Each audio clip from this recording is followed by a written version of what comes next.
Hello, everyone. So we are going to be rounding out our unit on Chicanos and Latinos in our Chicanx and Latinx individuals in the United States.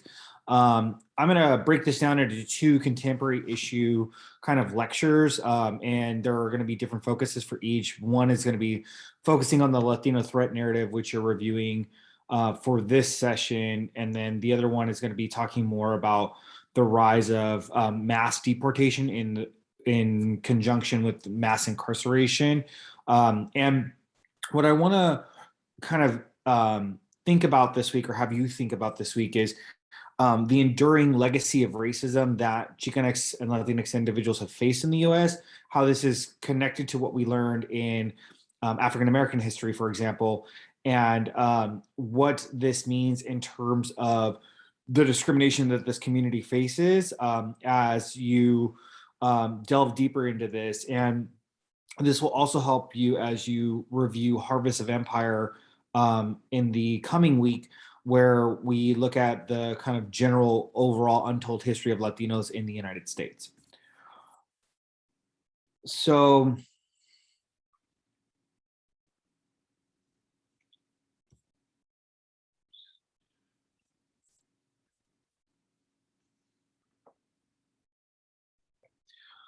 all right. So we are going to cover a pretty big breadth of information in this lecture and in the second lecture.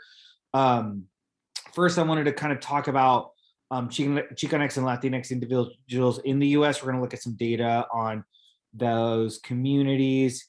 And then I want to show a couple of clips of Chicanx and Latinx individuals talking about race and their experiences in the US that are helping them better understand their subordinated position. We'll go back to the sense of race making in the US, and I want to go back to that example of Pete Wilson in California in the 1990s talking about immigration. And I want to make a specific point about his, excuse me, political campaign, his political position, and that being tied to the construction of race or the racialization of Chicanx and Latinx individuals. We're going to look a little bit at the evolution of race making, and I want to go back to those caricatures we've seen earlier in the semester to kind of flesh it out some more.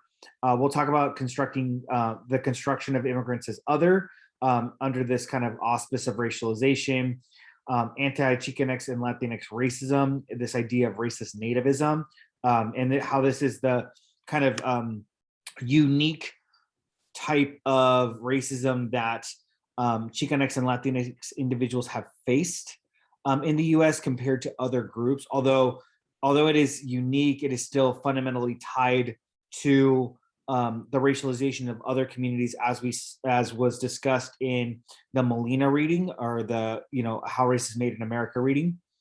We'll talk about the Latino threat narrative and how it is tied to racist nativism.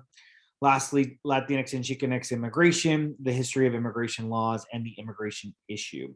Okay, a couple key terms for today are ideologue, which is a person who kind of blindly follows or is tied to a particular ideology.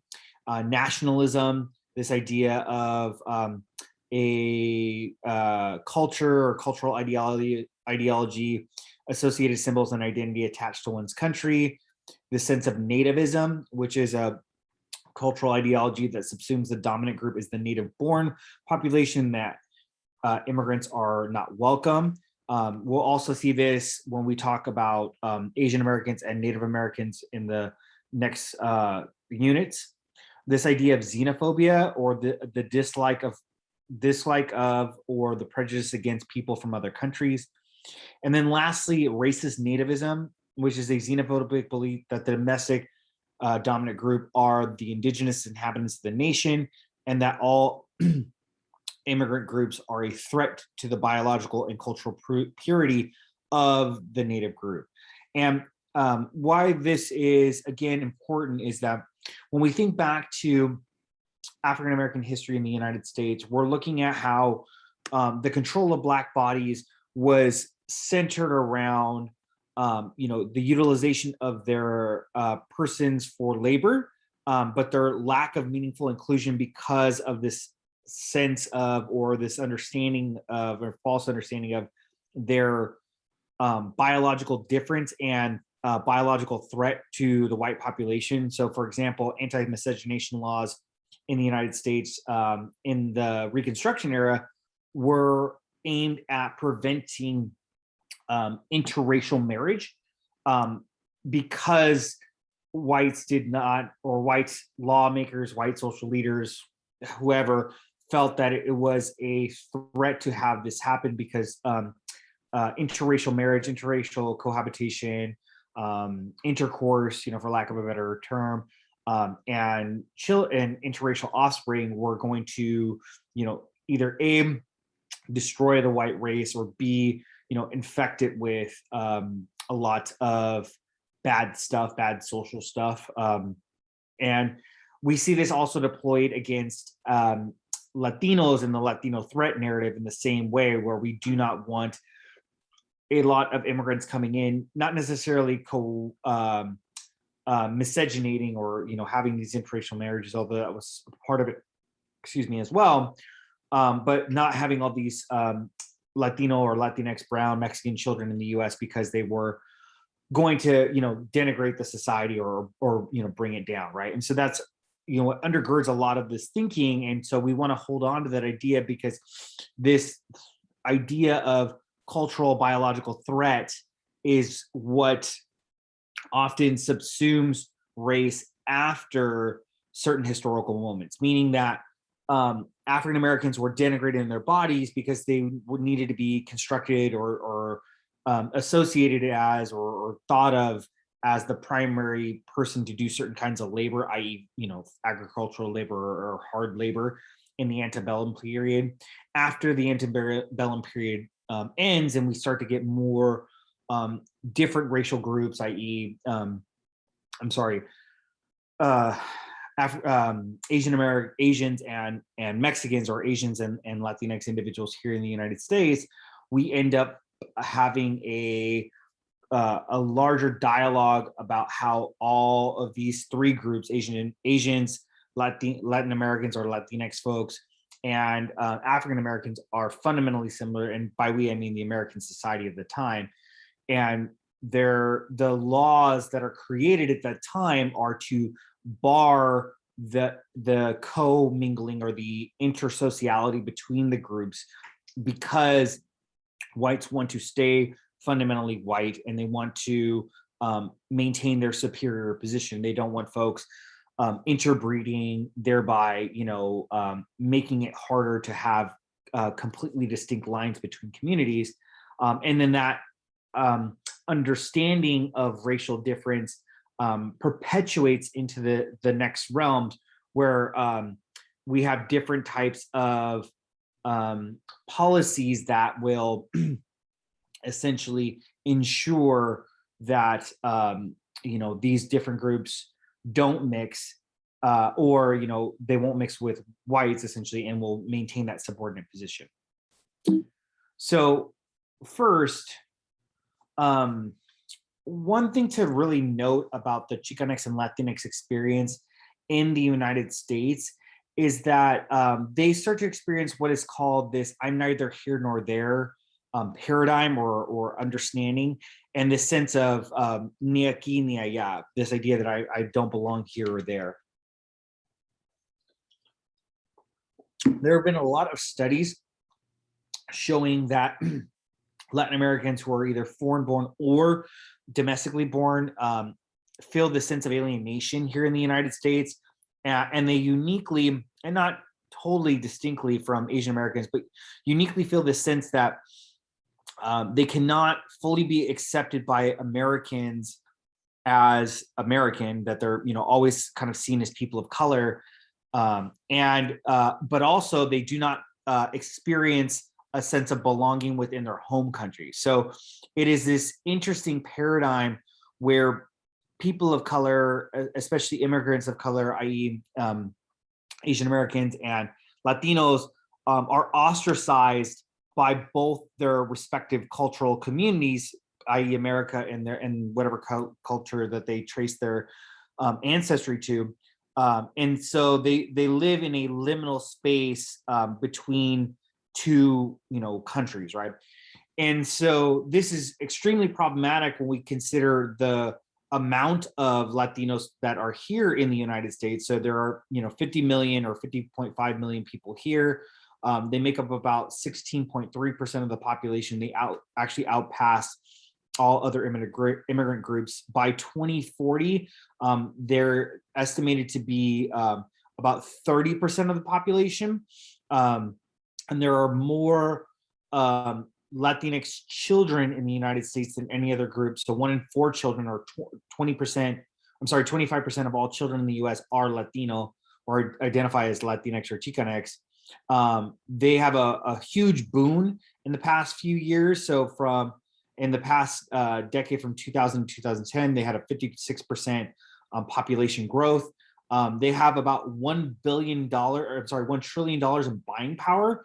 So huge in terms of what their economic influence is in the United States. And they come from a variety of countries, although the overwhelming demographic that's here, or the overwhelming cultural demographic that's here, cultural nationalist one, is Mexican. And the reason why that's all important is, one, we can see that there are Latinos across the United States, just below this infographic with all this initial data, but they're encompassing huge swaths of the United States. These are folks that are starting businesses. These are folks that are owning homes, becoming educators, so on and so forth. So huge in terms of their general presence, but they face a very liminal position, right? Or they're not fully included. One thing to note, and I always wanted to bring this up in terms of Latinos in the United States, is that undocumented immigrants have been chastised, or one that Latinos are often misassociated as a whole population with being undocumented or having, ties to undocumentedness, and that that because of their illegal immigration status or legal immigrant status, they're undeserving of rights and privileges because they, quote unquote, don't pay taxes. But that time and again has been shown to be false. Many states across the United States benefit from undocumented immigrant tax contributions, and the majority of undocumented immigrants in the United States are Latino, or of Latinx ethnicity or / ancestry.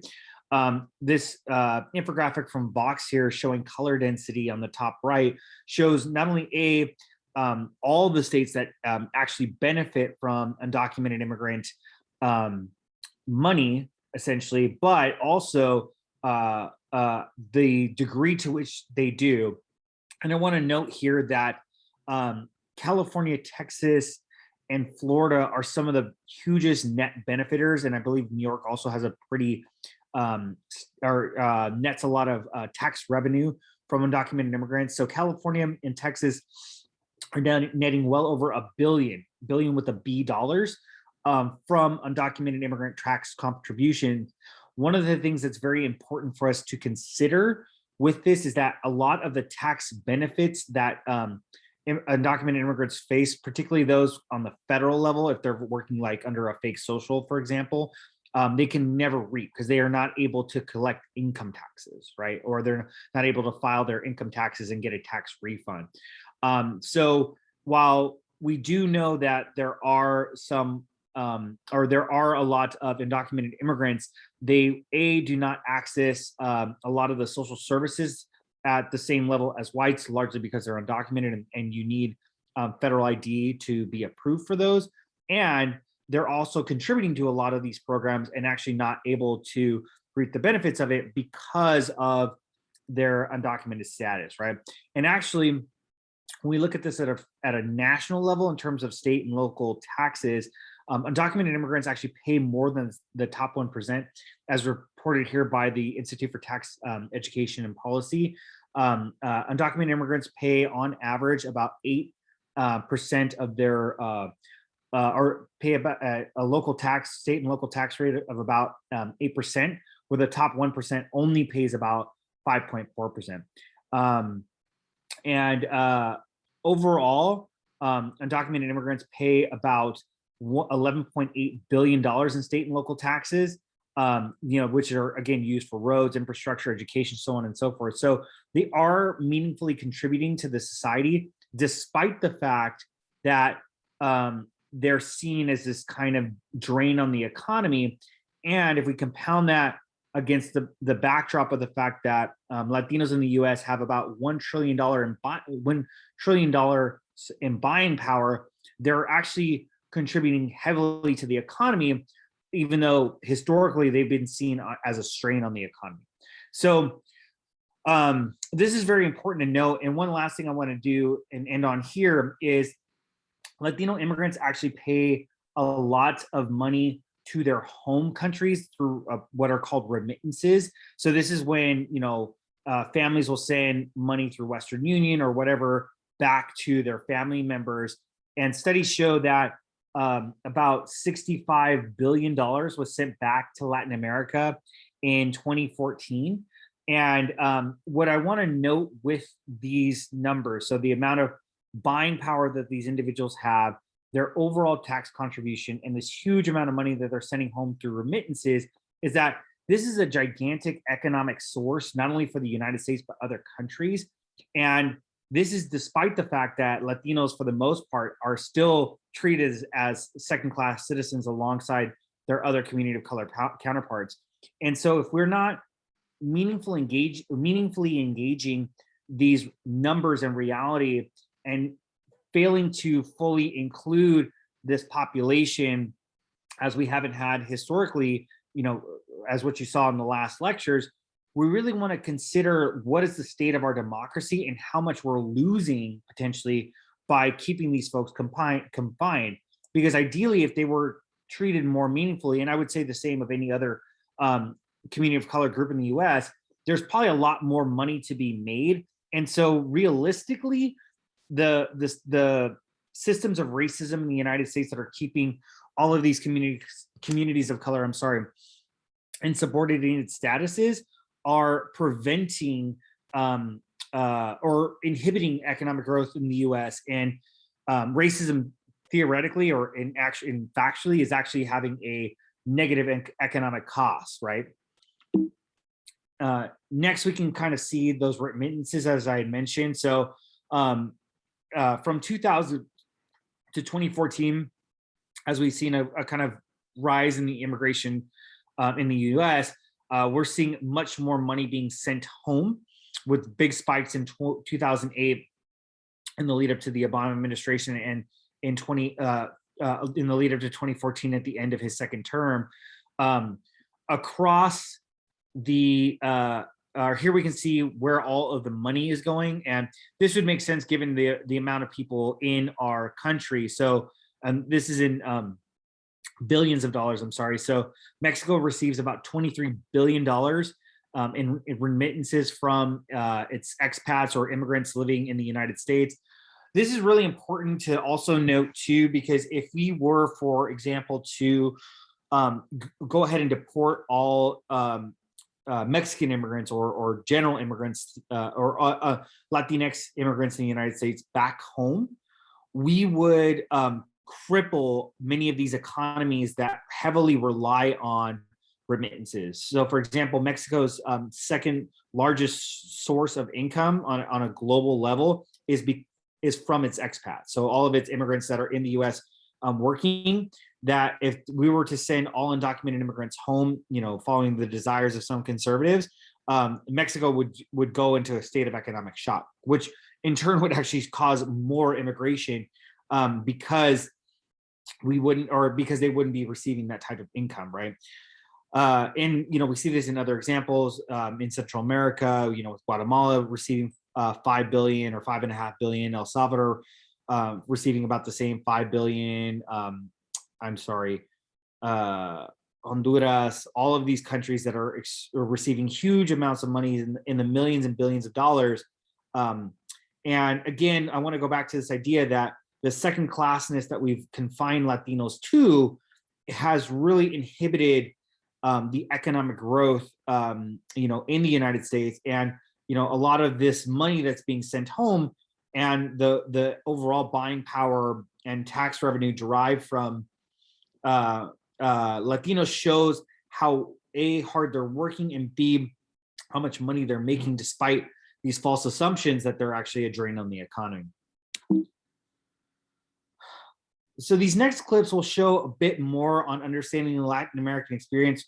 One is going to show, or is going to have more of an in-depth conversation on Latinos and race and how it's hard for them to racially identify. And I wanted to show this other small clip of a TED Talk from America Ferreira, where she talks about her experiences growing up and trying to be an actress, and how much of the community's experience has been confined to not feeling meaningfully included in the United States, despite always being seen or always desiring to be American.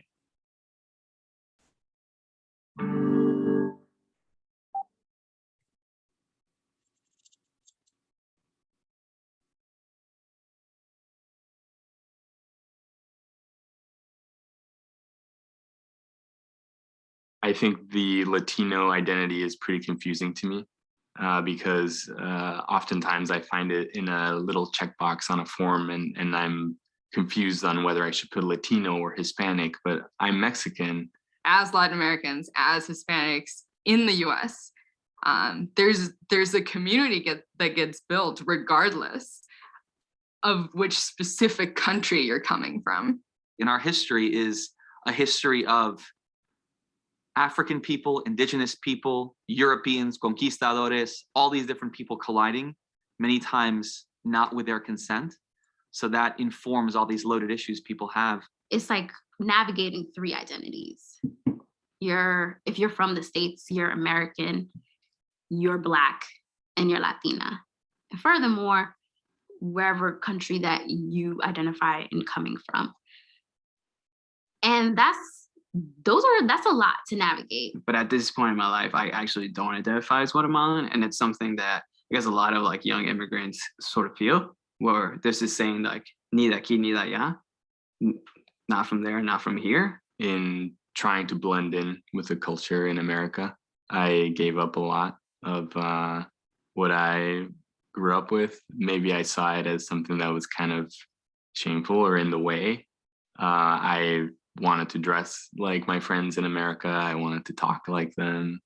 I wanted to be like them, listen to the same music. I started listening to country music. I got all these crazy questions like, did you come here in a canoe? And do you know what snow is? And do you live in a hut in Puerto Rico? I thought my name was Spick until I was about 13. And that was my first awareness that race was an issue. People say, oh, you look like a white dude. In some context, not in all contexts, depends where I am, depends who I'm with, depends whole lot of things. Depends what language I'm speaking. But however I look, when I leave my name, I can't get a phone call back about an apartment in New York City. And this isn't like 10 places I call, this is like 30. And I remember telling a kid one time, I was like, let me tell you, the Ku Klux Klan comes here and they see your last name, you're going too, bro. You know, and the kids are like, what are you talking about? And it was like a big thing.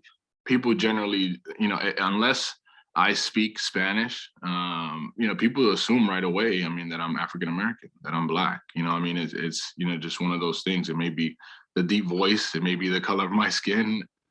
Because I talk white, I'm not Dominican, or I'm not Black, or I'm not Afro-Latina, or whoever people perceive me as of being.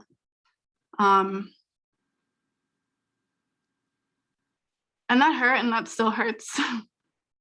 Because one of my daughters is lighter than the other, they had Blackness issues.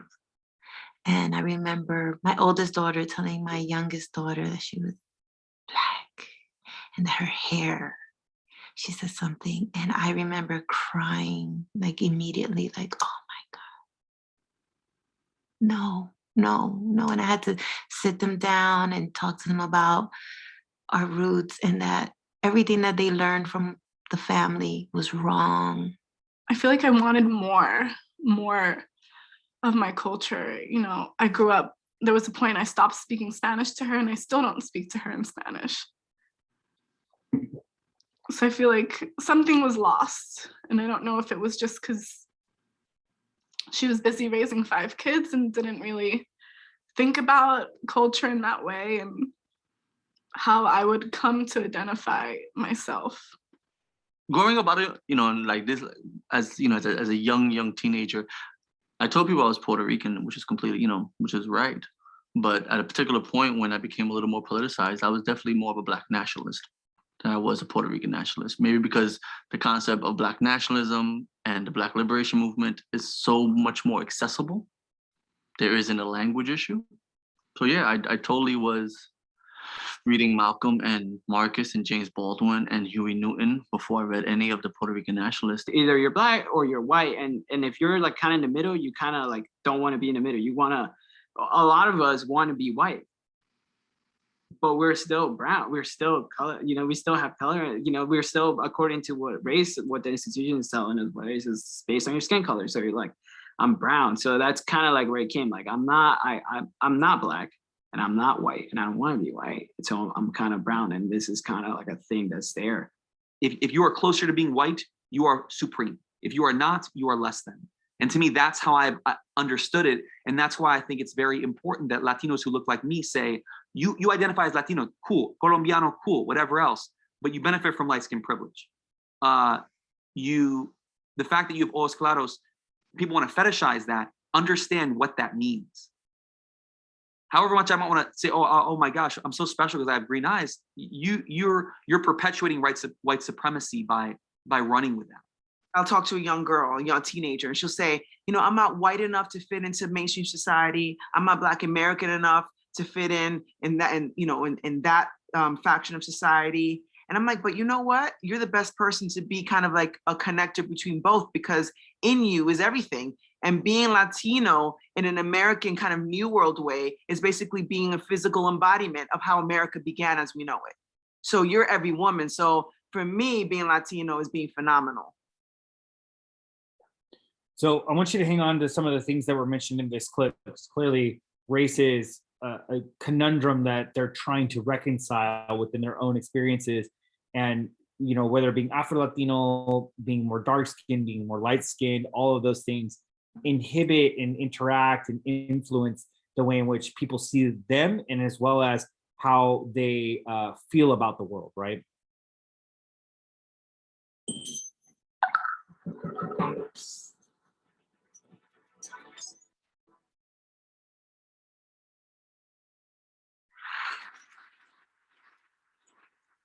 On the red tiles in my family's den, I would dance and sing to the made-for-TV movie Gypsy, starring Bette Midler.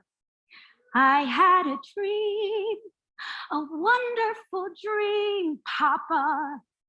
I would sing it with the urgency and the burning desire of a 9-year-old who did, in fact, have a dream.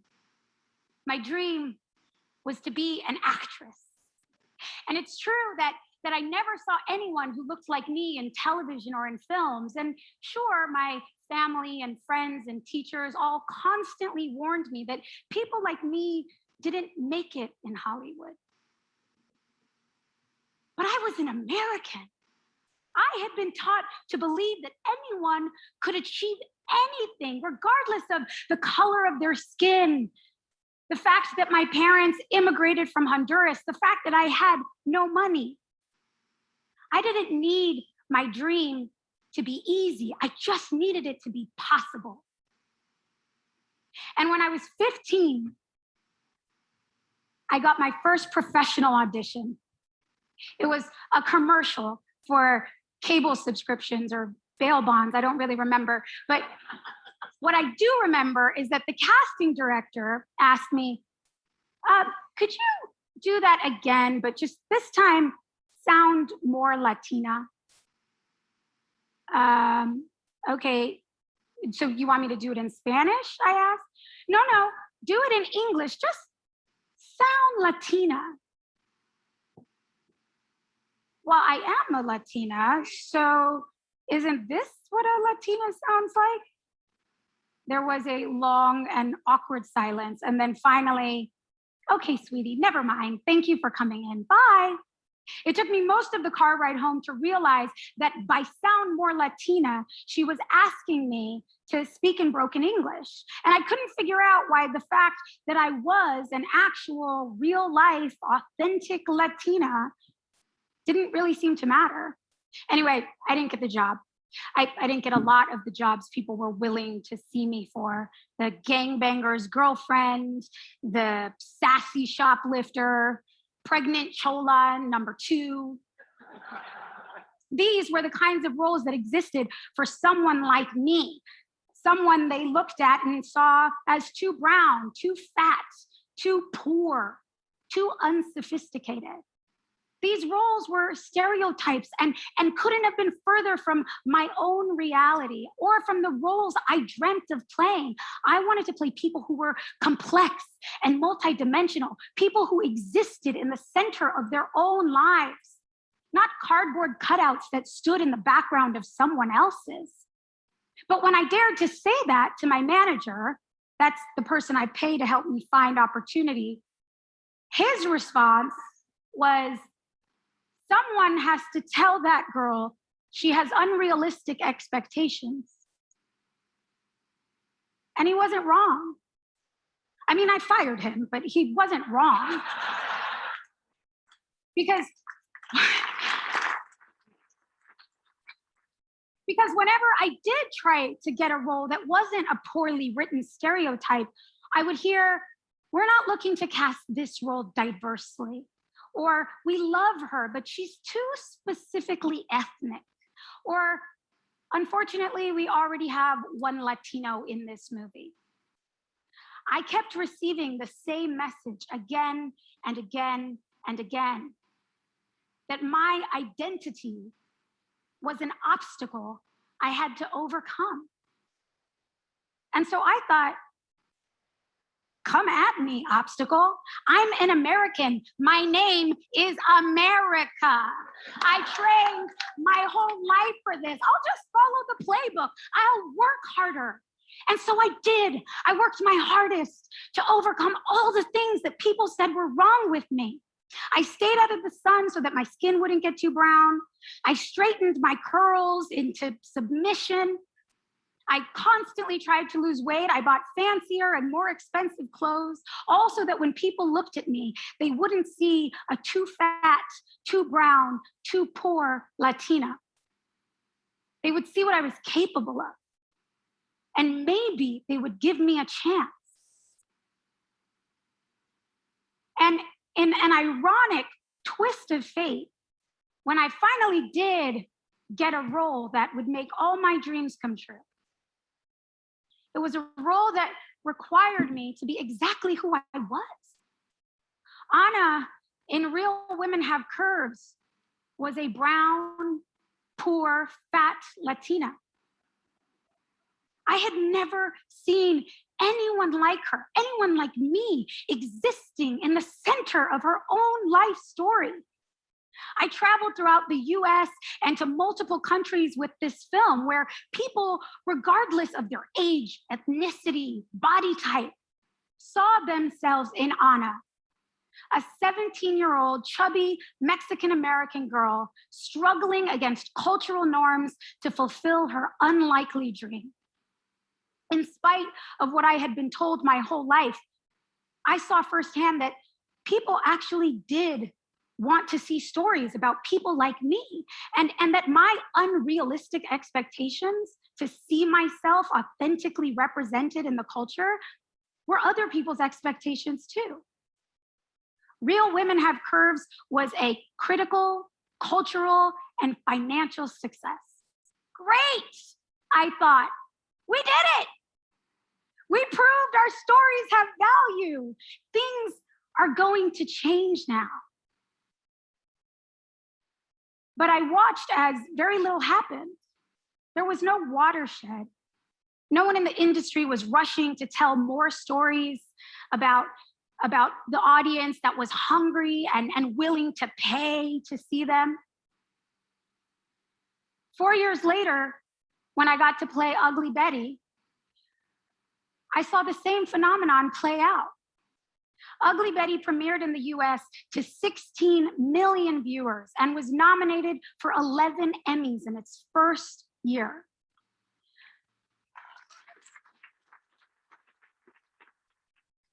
But in spite of Ugly Betty's success, there would not be another television show led by a Latina actress on American television for 8 years.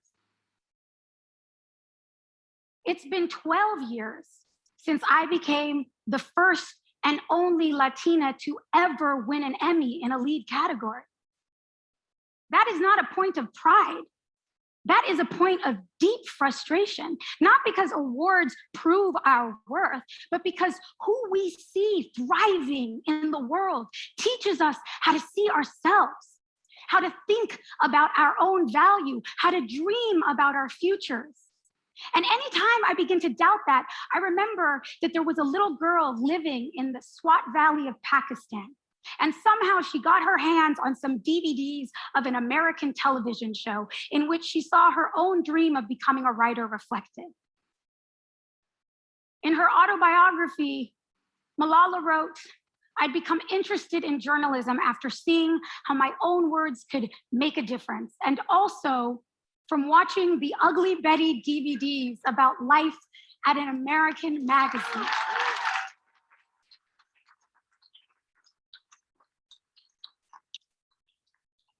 For 17 years of my career, I have witnessed the power our voices have when they can access presence in the culture. I've seen it. I've lived it. We've all seen it in entertainment, in politics, in business, in social change. We cannot deny it. Presence creates possibility. But for the last 17 years, I've also heard the same excuses for why some of us can access presence in the culture and some of us can't. Our stories don't have an audience. Our experiences won't resonate in the mainstream. Our voices are too big a financial risk. Just a few years ago, my agent called to explain to me why I wasn't getting a role in a movie. He said, "They loved you, and they really, really do want to cast diversely, but the movie isn't financeable until they cast the white role first." He delivered the message with a broken heart and with a tone that communicated, "I understand how messed up this is."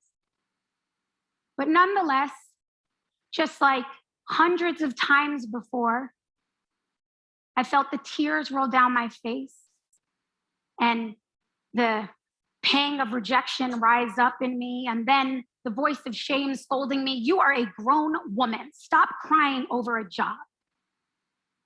I went through this process for years of accepting the failure as my own and then feeling deep shame that I couldn't overcome the obstacles. But this time I heard a new voice, a voice that said, "I'm tired. I've had enough." A voice that understood my tears and my pain were not about losing a job.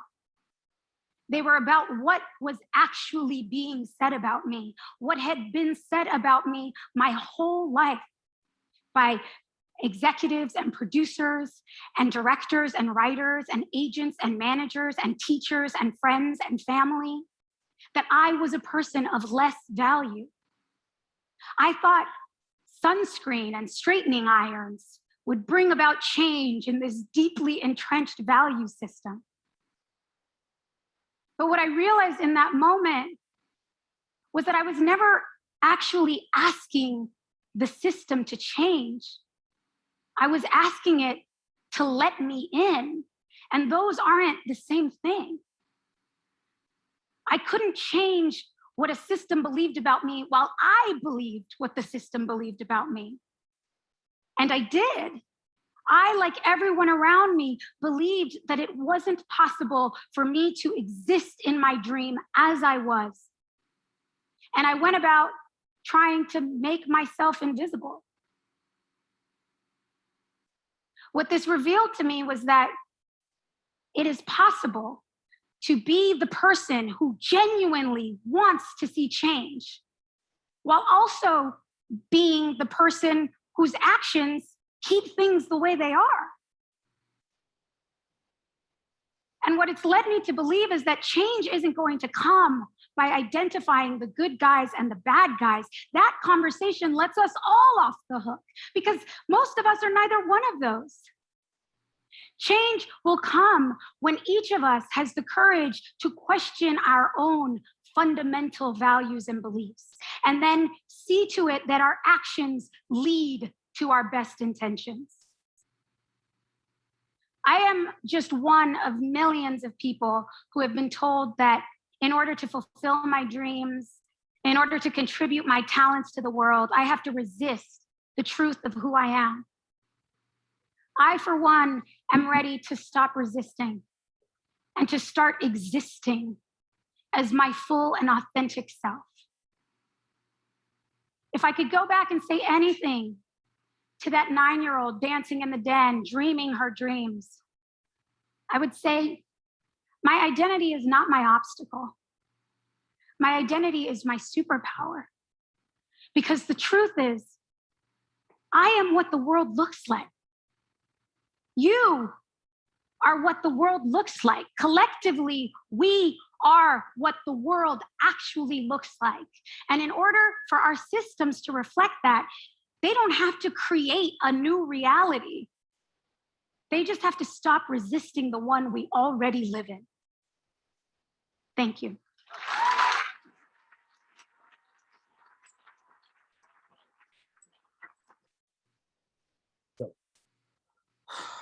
Part of the conundrum that I believe the speakers from both videos face is because of this long-standing tradition of trying to create race and racial difference by societal actors, right? And what it has caused upon the Chicanx and Latinx communities has been this sense that we are, foreigners, backwards, undeserving, poor, criminal, so on and so forth, right? And so I wanted to revisit this cycle, and I wanted to go back to the Prop 187 conversation because I think it is very key. Part of what is mentioned in this week's reading by Leo Chavez is the sense that there was a concerted amount of people doing the work to cast Mexicans and Mexican immigrants as foreigners, as illegal and undeserving. And if you recall back to our lecture on the Zoot Suit riots as one of the linchpins for the Chicano movement or the Chicano rights movement, remember that the video that I showed discussing the history of the Zoot Suit riots, there was a study done shortly after they had concluded that showed that the media's role in constructing and exacerbating the sense that Pachucos, that Zoot Suiters, that Mexicans were inherently criminal or were criminal, so on and so forth, had exacerbated those riots. And as we see this and we go back to this logic, I want to be very clear that there is a lot of continuity between historical periods.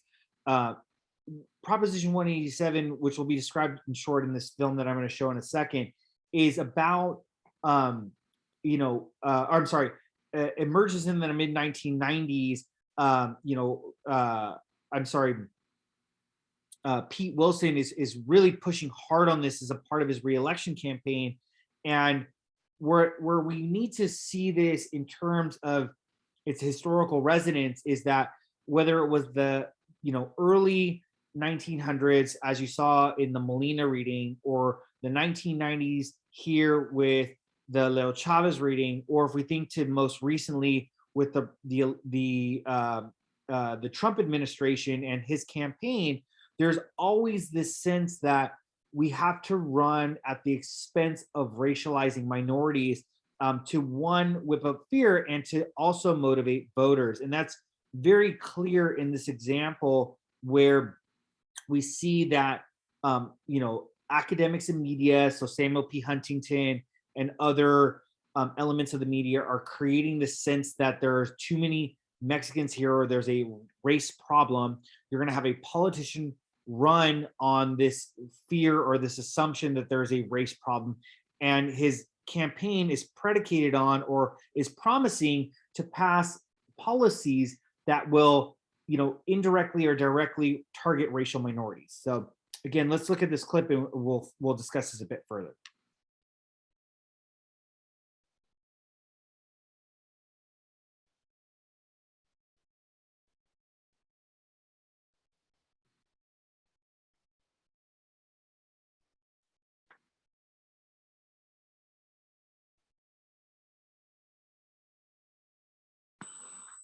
Back to politics now, and another big sign of voter discontent this year, a record number of individual issues placed directly on the ballot. One of the most controversial, California's immigration initiative, Proposition 187. More now from NBC's George Lewis. The initiative, which would deny schooling and other social services to illegal immigrants, sparked student protests again today in Los Angeles and in San Francisco, where marchers converged on City Hall. Police agencies in Southern California have gone on tactical alert in case the demonstration, which have been peaceful so far, turn violent. Over the last 10 days, we've had literally hundreds of protests. There is great sensitivity. Proposition 187 has polarized voters in this state who are either strongly for the measure or strongly against it. We should be penalizing the employers. And this is where the problem is, I feel. I don't feel the kids are the problem. Foreigners, they go down and they can get all the services they want. You go down there and ask for services and you can't. It has become the issue in the governor's race. Pete Wilson, a 187 supporter, is pinning his re-election hopes on anti-immigrant sentiments. We are going to take back California for the working, tax-paying families of this state. But the opponents of Proposition 187 have been very active in recent days, trying to turn out the no vote. According to pollsters, the measure, which enjoyed a 2-to-1 lead at one point, is now almost dead even in some polls. A heavy voter turnout is thought to be good for the opponents of 187, but because of bad weather in Southern California, turnout has been on the light side so far. If the initiative passes, the opponents say not only will there be more demonstrations, they'll try to block the measure in the courts. George Lewis, NBC News, Los Angeles.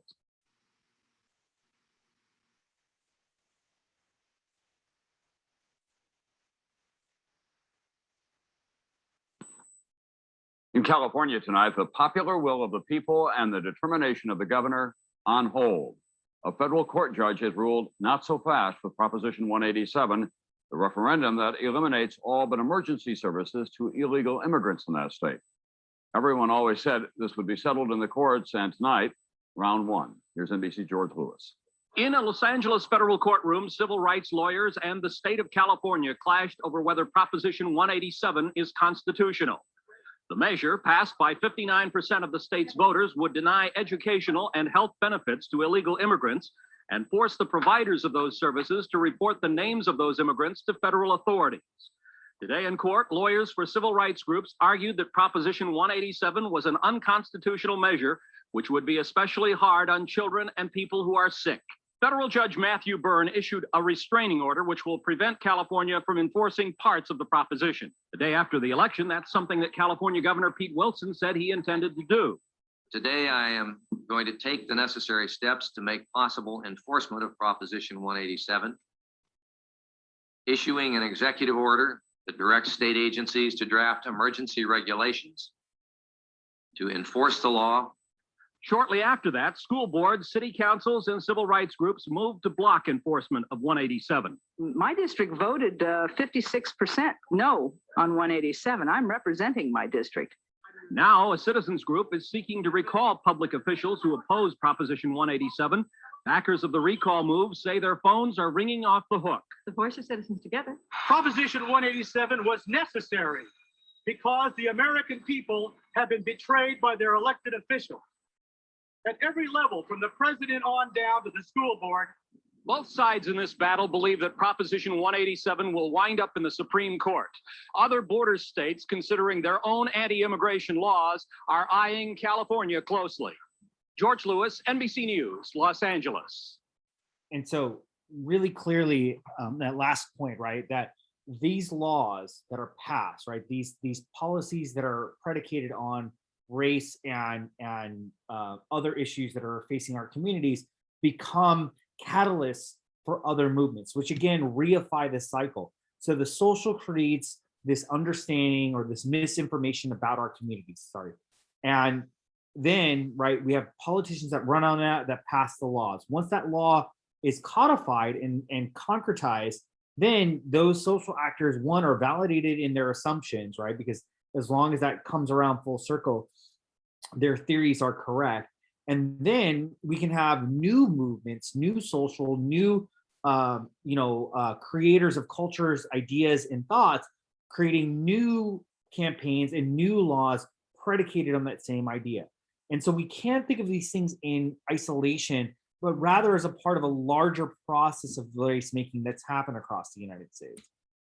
And so we want to trace this back and recognize that part of what has undergirded this thinking about race in the United States has always been this assumption of deviance and illegality by Chicanx and Latinx individuals. But again, I want to stress that I'm focusing on Chicanx and Latinx individuals for the purposes of this lecture. However, the targeting of all immigrant groups has always been centered around this idea of cultural deviance, of biological deficiency, and social immorality, right?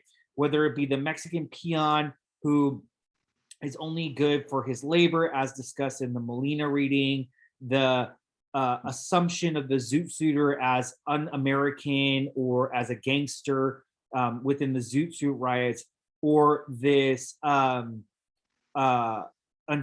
immigrant who is either cheap labor and not worthy of actual citizenship, and needed for immediate deportation to show Latinos their place, or to reify the sense of criminality in the community. We continuously see this sense that Latinos, that other or Latinx and Chicanx folks, African Americans, all of these groups are never seen outside of their racialization or this stereotypical category associated with their identity, rather that they're not complex human beings, but as America Ferrera mentioned, this very simple person, right? This too brown, too poor, too undeserving individual that will never be meaningfully represented in the society. And we see this time and again in media, and we see this time and again in policy, that it is not about meaningfully including our communities, but rather that it is always about denying their fundamental humanity to keep the systems and statuses in place that have, one, again, benefited dominant groups and have been a part of these large systems of oppression, from slavery to the Bracero program to other systems of denial of dehumanization that we'll see in future lectures. So one of the things that we have to understand that this comes from is constructing the immigrant as other, right? And othering has been integral to the assumptions about race. And the reason why we use the term other is that it is a person that is outside of our communal societal framework, right? So human beings are kind of ascribed with characteristics of the state that grant or deny their humanity. And we want to note that whether it be the 3/5 clause, whether it be parts of immigration policy, so on and so forth, much of that, or much of what undergirds or much of what is the subtext of those laws is who gets to be a full person. And I've mentioned this before, but I want to stress it again here, that if you are not seen as a part of the American experience or a part of the American society, that opens you up to a variety of mistreatment, including what we've seen, especially with African Americans in terms of the convict leasing system, mass incarceration, and then, obviously chattel slavery, which predicated those. And the same is true here, right? ideologues are part of the problem of this, and that's why I wanted to introduce it as a key term. As you saw with Pete Wilson, as you've seen with discussions from Samuel P. Huntington featured in the Leo Chavez reading for this week, and others, there's always this assumption of who gets to be included, and it's always tied to some body politic or some politic of the time. A lot of what undergirds, assumptions about undocumented immigrants today, especially from conservatives, let's say like Stephen Miller, who was a part of the Trump administration, was that, we wanted to define who was American and who wasn't, and then structure new policies that were going to include or exclude individuals, right? And so these ideologies and ideologues, ascribe people within and outside of the nation in terms of their belonging. And it provided a couple ways that we can see this in terms of who gets to be accepted and who doesn't, right? So first, Cuban Americans and Cuban immigrants have largely been seen and welcomed in the US as a part of the overall acceptable immigrant in the United States. And what I mean by that is that because they fled Castro's communism and supported American capitalism, they were, accepted in with open arms, despite the fact that, they were brown, right?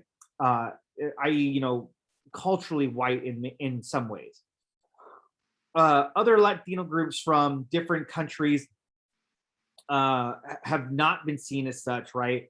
And there's been ardent protests and concerted political efforts to remove them. And even with Asian Americans, which we'll talk more in detail when we get to that unit, but I wanted to also emphasize it here, is they're kind of changing the changing perception around their politics or their personhood or their culture. So, on the one hand, we consider Asian Americans to be the model minority and this bellwether by which we can judge other immigrant groups for, not making it, and then also saying that the society is not quote unquote racist, which, obviously, as you've been learning over the semester, that has not always been the case. But what is really also interesting now, especially in the COVID era, and I wanted to stress it here in terms of the pictures, which I'll explain in a second, is that, COVID has provided a new situation where we've had this kind of racialized ire towards a community. And it's really for a social issue that if we think about COVID, despite the fact that it was a very, heinous virus and heinous disease, and indiscriminated in terms of its infection and mortality rate, part of the problem with COVID and the issues that we face today in the United States and other places that face is that leaders did not take the necessary steps to do what needed to be done to handle the virus as it evolved, meaning masking, other types of pieces. And so as the economy continued to tumble, as other issues started to emerge, we blamed Asians and Chinese folks specifically for the virus, even though, technically it was inconsequential, right? The virus was going to happen, or there was going to be some other natural disaster that was going to occur. And we, rather than looking upon ourselves and the systems and the decisions making by those in power and saying, look, these are where the problem is, we associated that with a community, right? And very falsely so, which led to, horrific amounts of mistreatment, so on and so forth, right? And so what I want you to glean or take away from this is that a body can be protected or face insurmountable danger depending on what a political leader's stance is and what a society stance is on immigration, people of color, the state, so on and so forth. Part of what we can, or where we can see this constructing of Chicanx and Latinx as other, or the othering of communities, depending on the context, is because of this idea of, one, racism, so the denial of people of color humanity, you know, within that kind of superior, inferior framework, but also within this idea of what's called racist nativism. And this has been a newer concept that has been discussed both by, by Chicanx and Latinx individuals, Asian scholars and Asian American scholars, and also Native American scholars. And we'll talk a little bit more about what that means for Asian Americans and Native Americans in the coming weeks, but I want to introduce it here. But essentially, racist nativism is this kind of anti-immigrant sentiment against Chicanx and Latinx communities, which stems largely from America's historic nationalism and its xenophobia and racism. So as the country emerged more and more, and it tried to define itself politically, ethnically, and racially, it saw itself as white. It tied Americanism to whiteness, and it excluded or tried to assume that all of these other folks were not a part of the country, despite whether or not these folks contribute heavily, as we saw earlier in this lecture, or if we think about it in terms of where we live, right? The area that LBCC is at, the area that we are in California, this was all fundamentally Mexico. This was all fundamentally Spain. This was all fundamentally indigenous territory.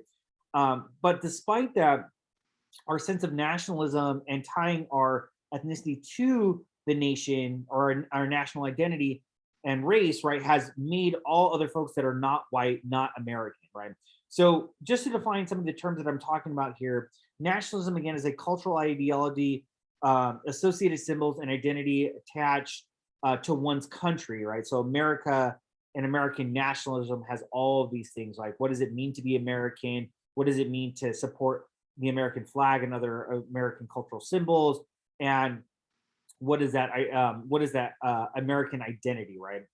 The idea of nativism stems from a cultural ideology that subsumes that the dominant group is the native born group, right? And so what I think is interesting today, you know, although we pride ourselves on being a nation of immigrants, there are a lot of whites today and other folks in the dominant group today that assume that we don't have this immigrant past and that they are a part of the original, people of this country. And I think a lot of that sense of white America thinking that their ancestors founded the country denies the fact that, one, you know, there were 1,000 different societies already in existence here, i.e. Native Americans, and that, two, you know, the other individuals that have come to the country, both white and non-white, have not contributed meaningfully to this, and nor do we have this sense that we actually didn't originate here, that we came here as immigrants and developed an amazing, you know, or potentially amazing society from the intermixing of multiple cultures. Nativism stems in many ways from xenophobia, right? Because what we're saying is we don't like people who don't look like us, right? And so we have this dislike or prejudice towards people from other countries, even if their cultural values align with us, even if they look like us, so on and so forth. And so how this gives rise to this idea of racist nativism is we have a group of people that assume that their country and their identity are the same, and that's integral to who they are. Their identity subsumes that they were, you know, originators here or the original inhabitants of this country, and all other folks who are either here before or who come here do not deserve to be here. And that those groups of folks that don't look like them and are coming here are a threat to the cultural purity of the United States. And so some of the, you know, flyering I show here from different anti-immigrant protests show that, right? So, you know, stop the invasions, save our country, you know, Mex, get the hell out of my country, right? Deport all illegals, you know, forcibly assimilation, right? As all kind of markers of folks assuming that they're the nativists here, and that Mexicans and folks from Mexico, whether this, you know, originally is their country or not, or meaningfully contribute to the country or not, do not deserve to be here. And this is borne out in the data in terms of hate crime. So if you see here on the right, I show 2019 and 2018 LA hate crime data showing that African Americans, LGBTQ, Jewish, and Mexicans have some of the highest rates of hate crimes overall. And that again subsumes that, you know, Mexican Americans or Mexican individuals and African Americans who, you know, again, have this long sorted history of not fundamentally, you know, being here, but being, you know, brought here or colonized are the primary victims of ire under this nativist framework. And so what we can understand then is that this nativist logic gave way to this Latino threat narrative, right? And so much of the anti-Mexican and sense of anti-Latinoness stems from this immigrant threat narrative, which we covered actually in our race lecture when we were talking about ethnicity. But a lot of what we know from that is essentially this idea that there are some fundamental tenets about immigrants that we can cast as being different or inferior. And as a result of that, that gives us the framework to deny their humanity and exclude them. And so the fundamental tenets of the Latino threat narrative, like with the immigrant threat narrative, is that one, they're inestimable, right? They don't want to learn the language. You know, they want to speak Spanish over English, so on and so forth, right?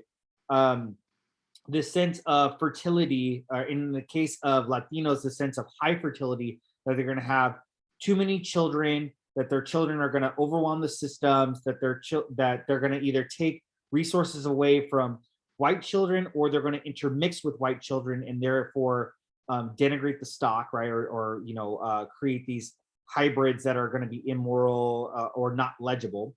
In the case of the Latino threat narrative, there's this idea that we want to reconquer, that Mexican Americans, for some reason, want to take their land back from the US, right? And then, you know, we want to kind of pick this apart upon some of its logic, right? And so one thing that we have to understand is, in terms of the inestimability and what we've learned in terms of education, is that our educational system has not done enough to really provide avenues for people of color and Latinos specifically to have or to assimilate to this society, right?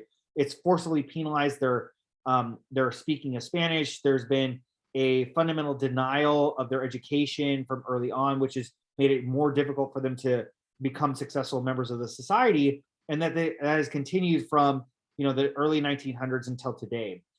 In terms of high fertility, I wanted to kind of critique that based upon some data from the Pew Research Center, but also thinking about just generally that this is a kind of a debunked theory.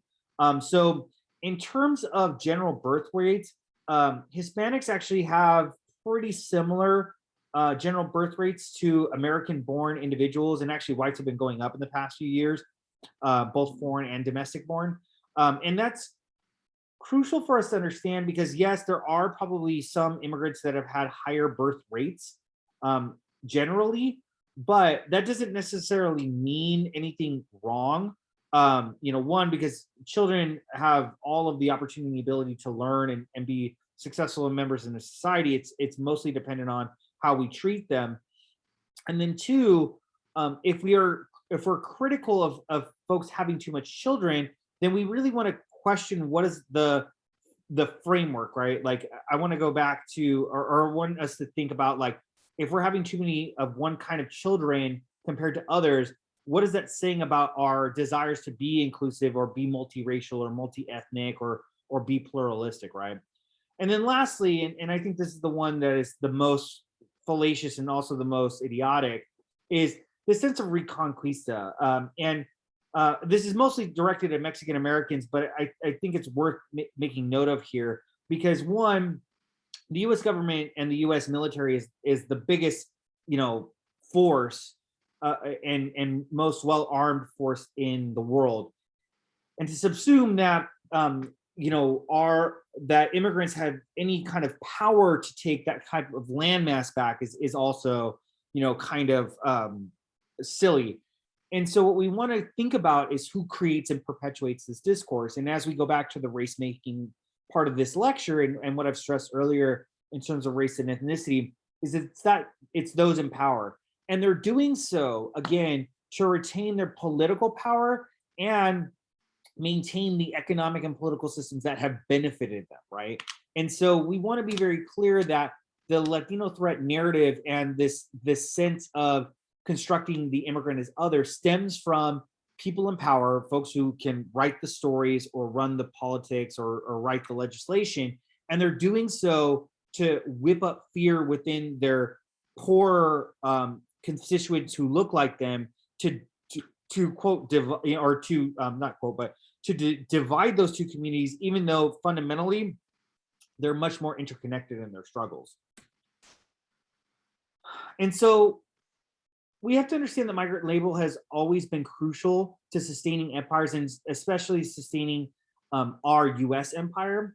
You know, people from all over the world have been coming here directly and indirectly. We saw this in terms of the Bracero program and other historical and social issues that led individuals to flee north. And you'll see this more when you watch Harvest of Empire.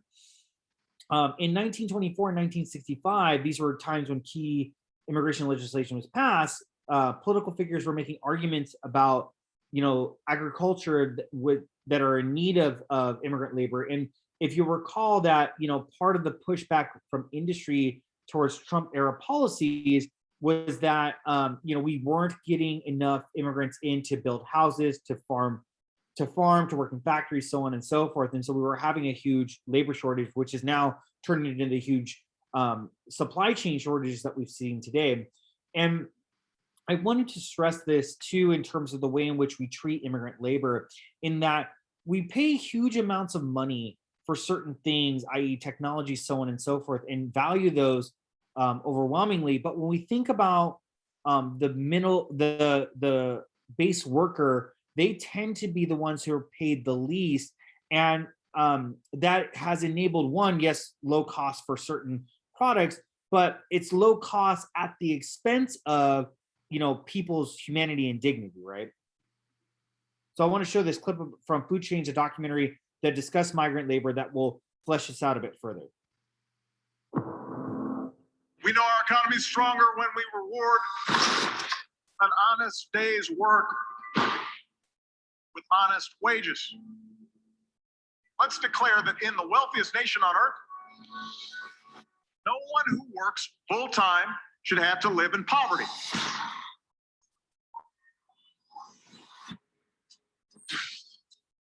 Everybody should be concerned with where our food comes from and who picks it. Live hungry while you are working, that's not a dignified way of living. The defendants have been accused of beating them, locking them inside trailers, chaining them to a pole. These abuses are un-American, they are unacceptable, and they must stop. The history of farm labor in the United States is a history of exploitation. These people have suffered tremendously and grown much more slowly economically than any other segment of our society. If we cannot win this fight, we have lost the soul of America. I think the entire supermarket business goes out of its way so that you're not reminded of where your food came from. If you want to make change, you need to look at the people at the very top. We became a little problem for the big corporations. Farm workers in Florida place the responsibility of fair wages and conditions for workers on the big buyers of tomatoes rather than the farmers. What we want is to establish change. I still believe agriculture is the backbone of America. You've got to pay attention to the labor force. Most people have no idea that they're connected to this system every time they buy fresh fruits and vegetables. If a handful of companies decided that they wanted to eliminate poverty among farm workers, it could happen very, very quickly.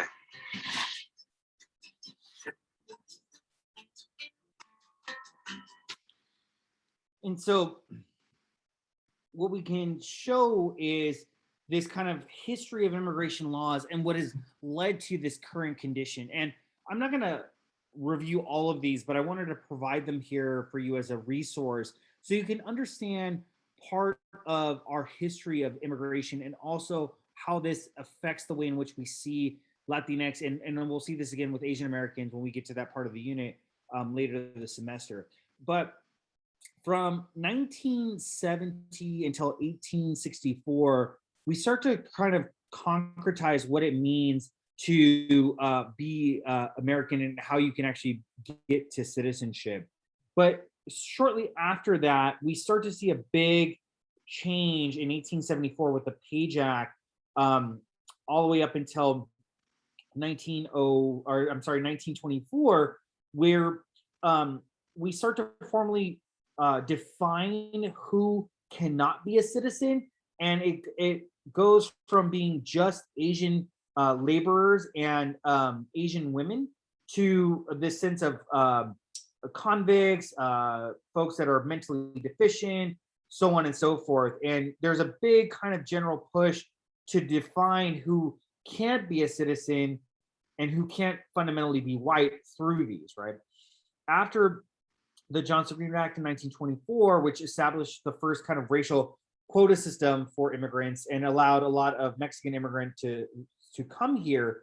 You'll remember that Roy Garris, who was featured in the Molina reading, presents this conundrum about whether or not to include Mexican citizens in the United States, largely because restrictive immigration laws made it possible to control who gets to be or who doesn't. We see this very ardent movement legally from the late 1870s, literally after slavery up until pretty much the beginning of the civil rights era, to really confine and limit other folks from coming here, right? Folks who could be considered fundamentally not white.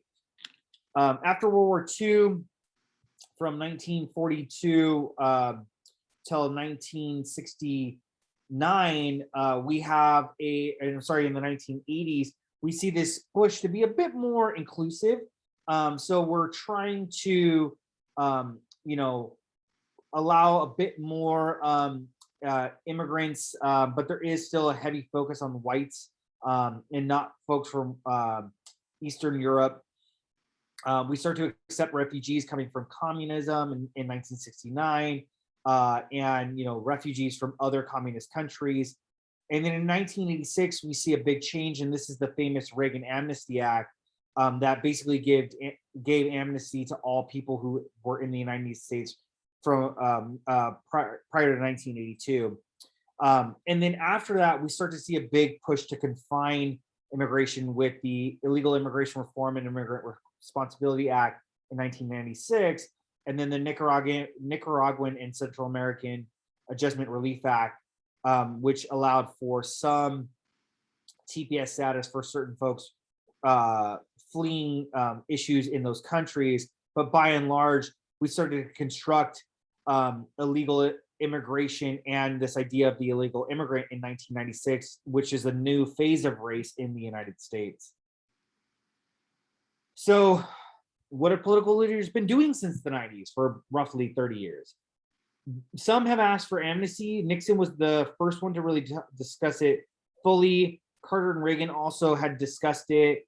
Reagan was the only one to actually do something about it. Both of the Bushes actually had sought for, immigration reform, and many were talking about new types of immigration programs.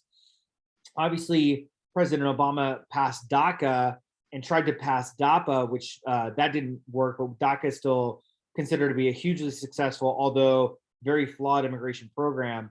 And so we still don't really see enough people doing the work to, one, contend with the larger issues that Latinos face in the United States, but also deal with this issue of undocumented immigration. And again, that's huge when we consider how many folks or how many states rely on undocumented laborers. What I provided you here are some tables that show this. So California, obviously, along with Texas and New York, have huge swaths of their population that are undocumented. They're working in a variety of very essential industries, right? From manufacturing to agriculture to other types of factory work, right? And by and large, these immigrants are doing the work that most folks don't want to do, right? If we look at high professional jobs, those jobs are occupied mostly by US born citizens. Service, construction, production, transportation, and farming are all overwhelmingly done by unauthorized immigrants or illegal immigrants. And again, that's very key because these are all low paying jobs, and that's not providing folks with the economic mobility and opportunity. So it is not to say that undocumented immigrants are taking jobs or taking the jobs that nobody wants, and those jobs are not getting them the type of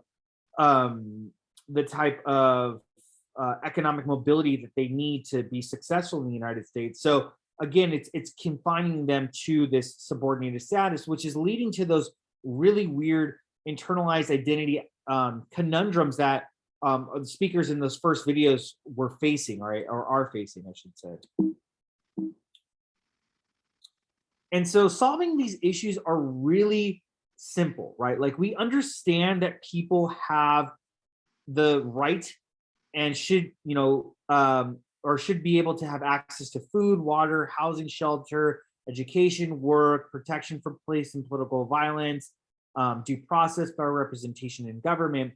But we always have to understand that denying people their humanity, especially people of color and immigrants, is a way to ensure that some folks can continue to make the unfettered money that they do, i.e., the billionaire class. And also, it's a way to maintain that sense of racial control that we've seen. And I wanted to show this clip from the corporation that really helps us flesh out how immigrants have been mistreated in the United States, or what the racialization and the racialized labor structure that we see in the United States, how this actually impacts those communities, specifically because it's underpaying them.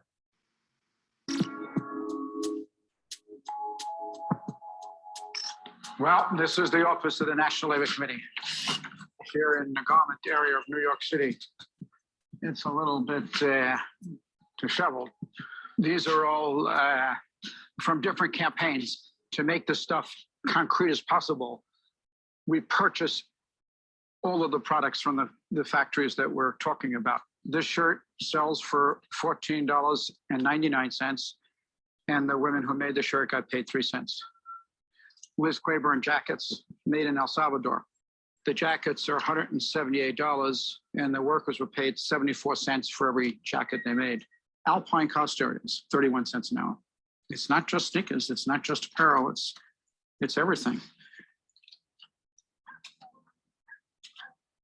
We were in Honduras, and some workers, they knew the kind of work we did, and they approached us, these young workers, and they said, conditions in our factory are horrible. Will you please meet with us? And we said we would, but you can't meet in the developing world. You can't walk up to a factory with your notebook and workers come out and interview them. I mean, there's goons, there's spies, the military police. So you do everything in a clandestine manner. We're about to start the meeting, and in walk 3 guys, very tough looking guys. The company had found out about a meeting and sent these spies. Obviously, we didn't have the meeting, but these young girls were really bright. And as they were leaving, away from the eyesight of the spies, they started to put their hands underneath the table. And I put my palm under there, put my hand under there, and they put into my hand their pay stubs. So we'd know who they were, what they were paid, and the labels that they made in the factory, so we'd know who they worked for. And I took my hand out after everyone had left, and in the palm of my hand was the face of Kathy Lee Gifford. But the bottom of it is the interesting part. A portion of the proceeds from the sale of this garment will be donated to various children's charities. It's very touching. Get your right here. Walmart is telling you if you purchase these pants, and Kathy Lee is telling you purchase these pants, you're going to help children. The problem was the people who handed us the label were 13 years of age. Do many people have family work? Just me. You support, how many people do you support? 8 people. 8 people. And how do you deal with that salary? Is it enough? Alcanza, es suficiente. Let's look at it from a different point of view. Let's look at it from the point of view of the people in Bangladesh who are starving to death, the people in China who are starving to death, and the only thing that they have to offer to anybody that is worth anything is their low-cost labor. And in effect, what they are saying to the world is they have this big flag that says, come over and hire us. We will work for 10 cents an hour because 10 cents an hour will buy us the rice that we need not to starve. And come and rescue us from our circumstance. And so when Nike comes in, they are regarded by everybody in the community as an enormous godsend.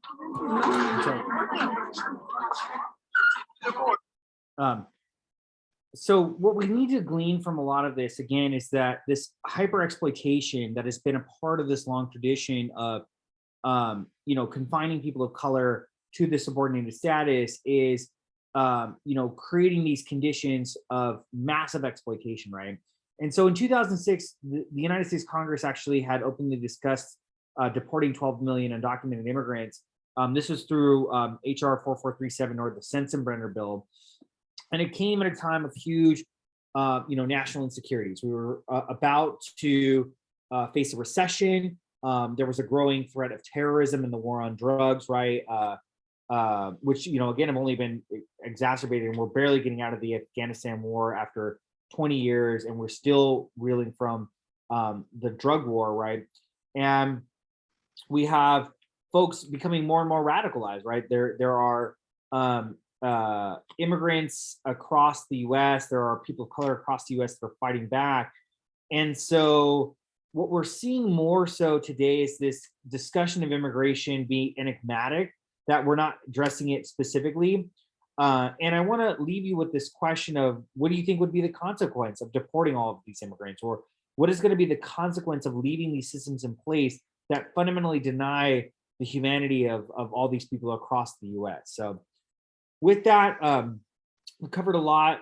Again, Chicanx and Latinx individuals in the United States, the understanding their experiences, race making within the Chicanx and Latinx context, that evolving racialization, the construction of others, racist nativism, the Latino threat narrative, Latinx and Chicanx immigration, the history of immigration laws, and the immigration issue. And our key terms for today are ideologue, nativism, or nationalism, nativism, xenophobia, and then racist nativism.